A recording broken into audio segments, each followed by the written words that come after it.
Now, honorable senators, for us to make progress, let us minimize the interventions. Yeah, okay?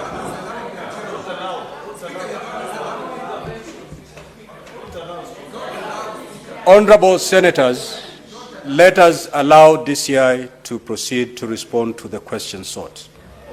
And as the DCI does that, please let us not have any interventions so that we make progress. Proceed, DCI. Yeah, thank you very much, Honorable Senator and Honorable Speaker. And I would like also to appreciate Honorable Speaker and the members for giving me this opportunity to respond to some of the issues raised on the floor, Honorable Speaker. Honorable Speaker, an Honorable Senator has actually appealed to my religious faith. And I would like to categorically confirm that I fully understand the religious implications of swearing by the Holy Quran.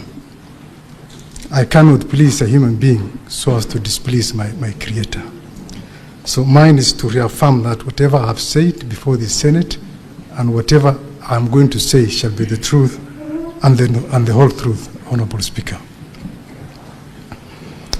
Honorable Speaker, some of the issues that I'll be addressing to have been raised. It is cross-cutting.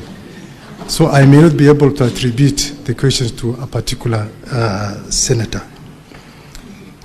I wish to confirm that it is true that just like any other citizen, the DIG KPS, Mr. Lagat, filed his complaint with the DCI in view of the very, very serious allegations touching on the integrity, both on the office and on the person of the DIG KPS.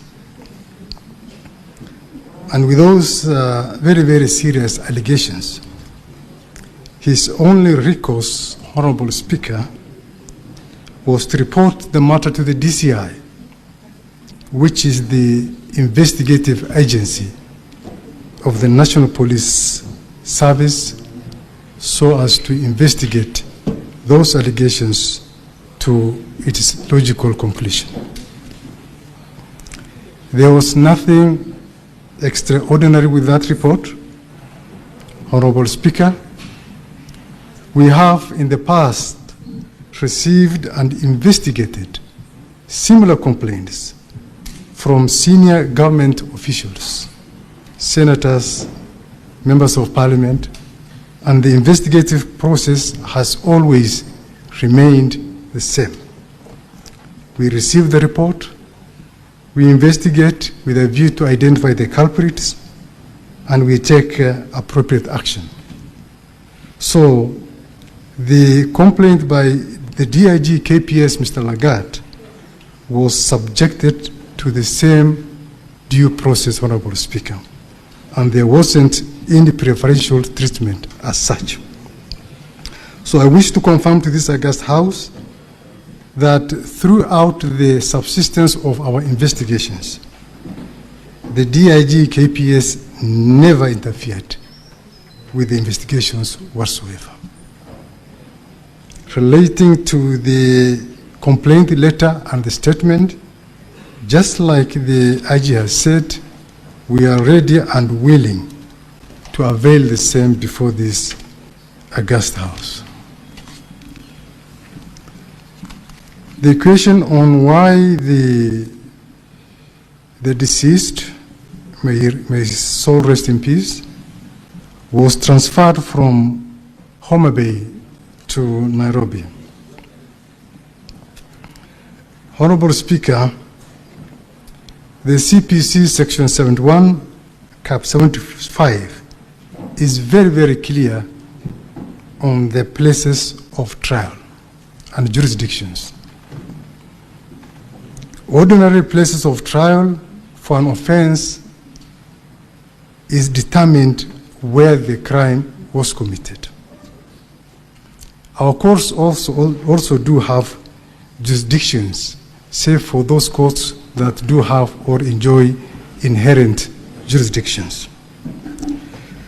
For this particular matter, Your Honorable Speaker, the offense we believe was committed in Nairobi, but the arrest was done in Homa Bay County.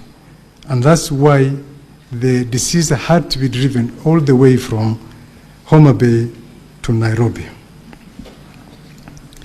You may also wish to note that offenses of cybercrime, Honorable Speaker, have a national jurisdiction, as there's no way of justifying the place it has been perpetrated. It is an offense that can be committed even when somebody is on a journey. So it has a national jurisdiction. Senator Kalwale alluded to the fact that we did not have a court order. And I would like to state very clearly, Honorable Speaker, that we do not require a court order to move a suspect from one police jurisdiction to another police jurisdiction. We don't require a court order. For this, for the deceased, he was booked at Mawega Police Station, that is Homa Bay, and booked out at 16:00 hours. And he was booked at Central Police Station 21:32 hours. There was an allegation that why we could not provide the CCTVs at the DCI offices in Mawega. I wish to confirm that we don't have a DCI offices in Mawega. It is a recently elevated police station from a police post, and we don't have the presence of a CCTV there. I further wish to confirm, Honorable Speaker, that the deceased was treated with utmost humility throughout the journey, all the way from Homa Bay to Nairobi, by the arresting officers. Indeed, while at Narok, he asked for refreshments, and he was given some refreshments by the arresting officers. Like I said, Honorable Speaker, he was booked at Central Police Station at 21:32.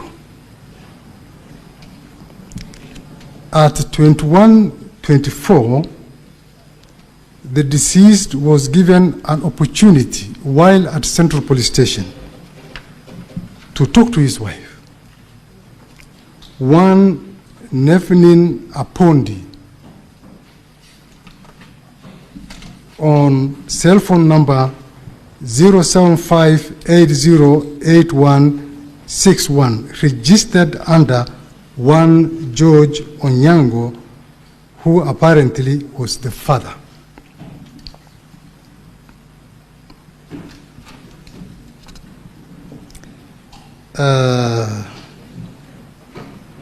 The vehicle that was used to ferry the deceased from Homa Bay County to Nairobi was a DCI vehicle, GKC519B Subaru Forester. And I can confirm, Honorable Speaker, without any fear of contradiction, that from Homa Bay, the suspect was driven straight to Central Police Station and nowhere else. And for this, we can technically confirm even the movement of the Subaru vehicle by using the GPS system. Some members were alluding to the fact that maybe the suspect was taken to DCI headquarters, and nothing can be far from the truth. From Homa Bay, he was taken straight to Central Police Station, where he was booked in the cells. And the actual booking, the digital booking, was done by the report office personnel. That vied OB 136-76-2025 at 21:32. And it says that the suspect was placed in cells while appearing normal. And that was captured digitally. So there's no room for human manipulation. It has further been confirmed that before the booking, the report office personnel called the OCS. And it's unfortunate it is being said that Tallam, actually Tallam, Honorable Chair, Honorable Speaker, is the OCS and not the OSPD. That he declined to book the suspect. Tallam is the officer commanding Central Police Station. And from the totality of things, he should be treated as a prime suspect in the matter.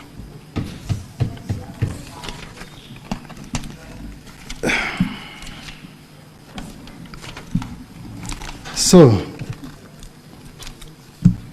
a question was raised about the whereabouts of the DCI arresting officers. Honorable Chair, I would like to first state that the fact in issue here is what caused and who caused the death of the late Albert Ojwang. We are not talking about the circumstances that led to his arrest from Bungoma, from Homa Bay, Honorable Chair. The arrest was legitimate and it was lawful. And he was arrested for legitimate reasons in view of the complaint and the subsequent revelations by our investigations. So, we know where the DCI officers are. They are actively on duty, Honorable Speaker. And they are available, if required, by IPOA for interrogation, for interview. And Honorable Speaker, if the investigation establishes that they participated in the killing of the deceased, then the law should take its course and suitable action be taken against them. In regard to one Kevin Moinde who was arrested and detained at Kamukunji Police Station, the Inspector General has very, very well elucidated that it is true he was arrested, and we forwarded the file to the DPP, who said that we did not cover certain points. And on the basis of that, he was released unconditionally until such a time when we cover some of the points raised by the ODPP. In regard to the other two, we did not arrest them.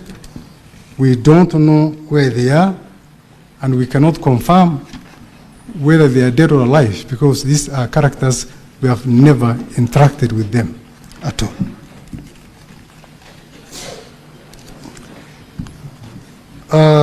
Honorable Speaker, it is true that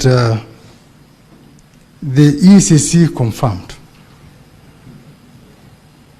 the same day that our officers were in Homa Bay.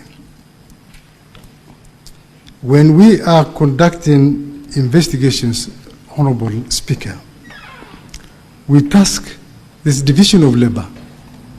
We give the teams specific tasks. We have the action teams. We have the teams that do the interviews, the interrogations, the writing of the correspondences, the compilation of the file. So it is not the same team that collected the correspondence from ACC, the same team that arrested the suspect from Homa Bay. And then finally, there was the aspect of the who deleted the social media account. Honorable Speaker, this issue came after the fact of the murder. And we got this in the social media. And I believe in their investigations, because we are not the ones having the conduct of the investigations. This should be an area that should interest the EPOA team to find out, besides other issues, who actually deleted the social media account and why and when. I think those are issues that can be sufficiently addressed by the EPOA investigations.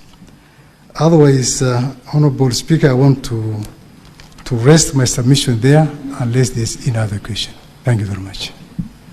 Thank you, IG. Just before you take your seat, the question as to why the young man was arrested in Homa Bay, not charged in Homa Bay, but transferred all the way to Nairobi, was asked to the IG. His response was that the crime was committed in Nairobi. That was the response of the IG. The same questions was directed to you, DCI, and this was your response, that the crime under the Cyber Crime Act is a crime of a national jurisdiction, meaning it can be tried anywhere. If indeed that is the case, having arrested this young man in Homa Bay with a crime of national jurisdiction, why was he brought to Nairobi?